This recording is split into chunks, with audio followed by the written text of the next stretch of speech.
Oh my gosh, I was so excited to try this recipe that's been rolling around in my brain for months now. So here we go. I decided to make a tropical cake for the holiday. I'm using a can of sliced pineapple and a box of yellow cake mix. So I just drained it, threw the pineapples into the blender and blended it up. I don't have one of those, fancy schmancy mixers, so I use my blender. It comes in handy, and it does what I need it to do. So I put the yellow cake mix in a bowl and added the blended pineapple into my bowl. As you can see, I'm scraping the sides. I added oil and eggs. I prefer to use 4 eggs instead of three. Um, I read time and time again that if you use 4 eggs, it makes it a little bit fluffier and moist. So we'll see.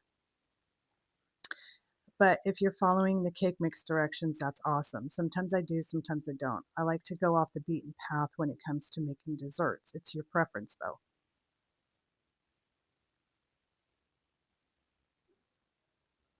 So I just mixed it up and um, I put it into my pan. I usually flour the sides of my pan and add a round piece of parchment paper on the bottom. I also recommend getting some of those Wilton cake pan, I don't know what they're called, outside liners. This will prevent it from burning the sides of your cake, which has happened time and time again for me. Then I just popped it in the oven.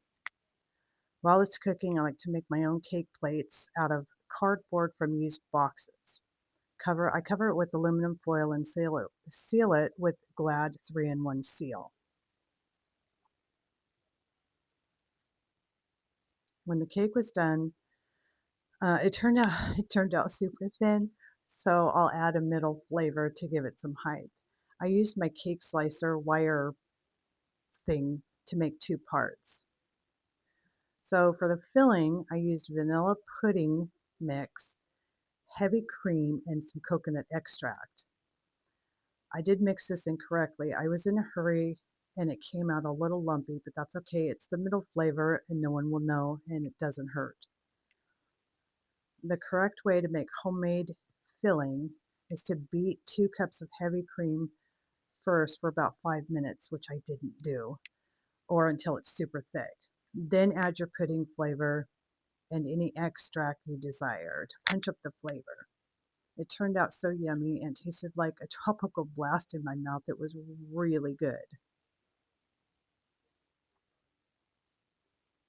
So then I just took my 2 parts of sliced very thin cake, added the filling, put the top back on the cake, and then I made some homemade tropical buttercream frosting.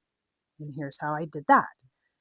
I used a stick of salted butter at room temperature. Again, I went too fast. Make sure you mix the butter for about 3 to 5 minutes. I did not do that. And then add any flavors. I added 2.5 cups of powdered sugar and a half cup of milk and mixed it up.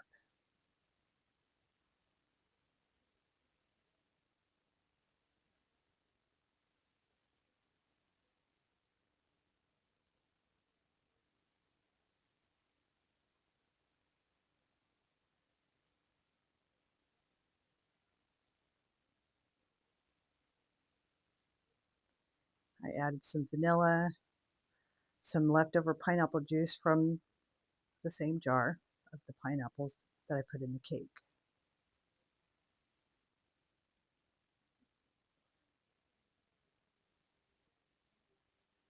So then I frosted it. As you can see, it's a super thin cake. I did it incorrectly, which I already stated.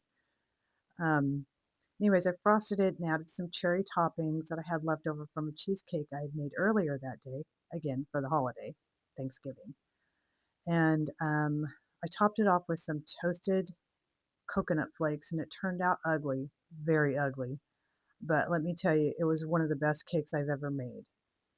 Um, it got eaten up at Thanksgiving, and there's no leftovers. Anyways, stay blessed and thanks for watching. Hit the like button, subscribe, and share. Stay tuned for more crazy yummy cake flavors.